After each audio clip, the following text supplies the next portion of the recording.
recap of the day. Been out here almost a week, I guess. How's the progress going so far? Yeah, I mean, I think there's good back and forth. I think, offense will make some plays and the defense will make some plays. Is what you'd want. You want that good competition on both sides of the ball. We're getting a lot of great work in, a lot of great scenarios. I think that's all good. And we have added things as we have headed throughout this camp on both sides of the ball. So some of the guys, some of the new guys, head swimming a little bit with that, but that's to be expected. You continue to coach through it and still, getting a bunch of reps. So I think, we're still at a point where we're still adding things and putting stuff in and seeing which guys are making the plays.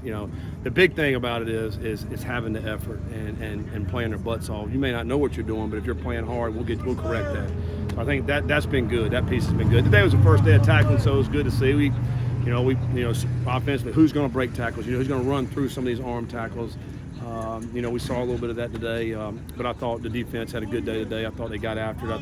They got after the passer pretty good. We're in the backfield. A lot of times we let it keep going because we want to see the receivers and DBs making plays. But the pass rush was good. DG is a guy that was in the backfield quite a bit, and you like to see that. Corleone, Briggs, those guys are getting great push up front, which is good. Second team Jamal. Yeah. Oh, he had a great day today. Yeah, he lived in the backfield today in the going against those twos, and it was today we had a lot of scripted plays. What really wasn't much call at periods, and I think that is a disadvantage to the offense. It's 3rd and 8, and we bring the ball right back, and it's 3rd and 7. So it just makes it a little bit more difficult, and those guys can just pin their ears back and get after the quarterback. But he had great effort, intensity, and was getting in the backfield, beating his block. That was great to see. It feels like we got some pretty good depth along that D-line and those guys that are rushing the passer. Feel like we can rotate some of those guys in, keep them fresh. That's going to be a really good thing as we get through the season. You talked about Shaman being more physical, Mm-hmm. being a little bit – it looked like he had a big hit in space today, he had a clean-out block over here. Are you seeing more of that from him? We are.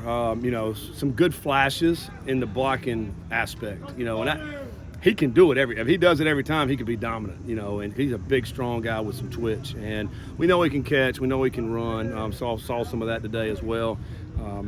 But I do think he's got a ton of potential, and he's got to work hard every single rep and to be able to get that out of himself. I'm excited about what he can bring, but he's doing good, but he's still got a lot more left in the tank. We got to keep getting it out of him. Has he been told this is your time to do this? Absolutely, absolutely. And he understands that. But you still, I think you got to know that you're the man, and you got to go out there and bring it every rep. There's some good guys. There's some guys out here that he really can look at and see how the intensity and effort every single rep. I don't have time to take a play off, and so.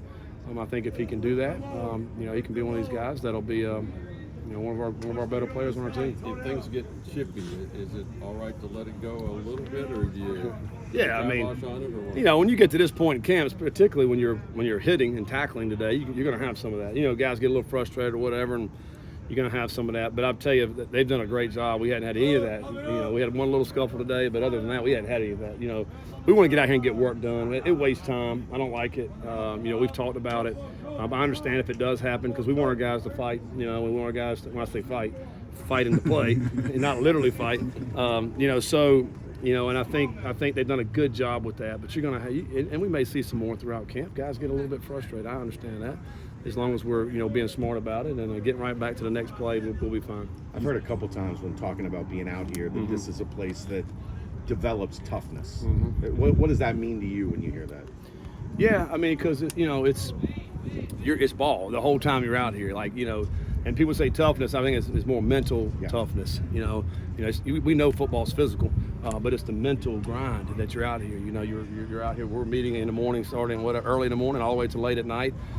It starts to wear on you a little bit. You don't see anything else but trees, and some buildings. So, but that's it's kind of a fabric of the Bearcat football. Over the last 25 years.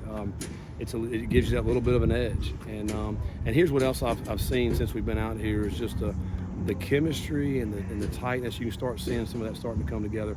The guys really get to know each other. At night we have these meetings, and we get a player to talk and a coach to talk, and they really they tell their story. And so I think if you start to understand where somebody's coming from, and where they've been and where they are now, you start to appreciate and respect them a lot more. And I think you just start seeing that those guys coming together. So I think that's part of this too as well. You talked about decision making with the quarterbacks. What have you seen from Emory Jones in those red zone situations that you guys have? Yeah, I think Emory's had a really good camp so far, throwing the deep ball really well. Again, we're throwing a lot of stuff at him. A lot of offense and a lot of defense. We're seeing everything out there, and so which is good for him. And I think he's done a good job taking care of the football. That's the main thing that we ask the quarterbacks to do: take care of the ball.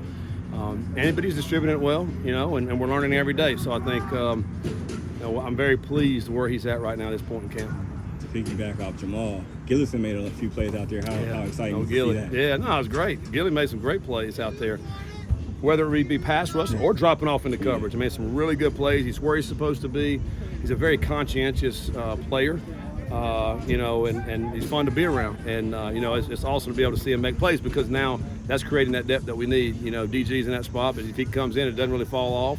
Jamal's out there. And so I really feel good about some of the depth of some of those key positions, and that's one of them. As you took this job, did you have any inkling the Big 12 would become what it's become with the added schools and all? It's bigger than what you accepted? No, but nothing surprises me in college football anymore. Even a long time ago, you talk. People have talked about teams moving up. I was a part of it at App State. We went from the Division I AA or FCS to the Sun Belt Conference. We moved into a new conference, and now we're moving into this conference, and now we're adding more teams. So it feels like there's just a lot of change that's happened over the last 10 or 15 years. You hope it slows down. I have no idea where we're headed, where we're going. I understand. I've heard a few things out there about realignment and all that, but really and truly, I can't control any of that. All I can control is how these kids come out here and perform and play, and that's kind of what we've been worried about. Is how hard can we come out here and give this effort and play and put together a team that we're going to be very competitive when we head to Big 12 this fall. Where you're looking more regional and all that, and now you're having to look out west because you might be playing out there. No, I don't think so. I think our recruiting department does a great job of identifying players, no matter where they are. And we'll see which ones fit for us. We're looking for the kind of player that's going to fit our program. That's what I don't care where you are, but we're looking for those kind of players going to fit our program. And if we can get them from within 3 hours, that's where we would prefer to get them. One more for Coach. Running backs. How did you like their physicality today? Yeah, What they hit? That's good. It's nice to see because if you're not tackling, you don't really understand, how I can finish this run. Nobody's trying to bring you down. So now it's live. That's in your head. I got to be able to run through tackles. I got to break them. I got to maybe spin. I got to rip through. I want to see their balance, when they're making those cuts. And it's going to be. I'm interested to go back on the film to see that. See those guys that can break those tackles. We got to have that, and be able to have some big plays out of the run game. All right, thanks guys. Thanks, Coach.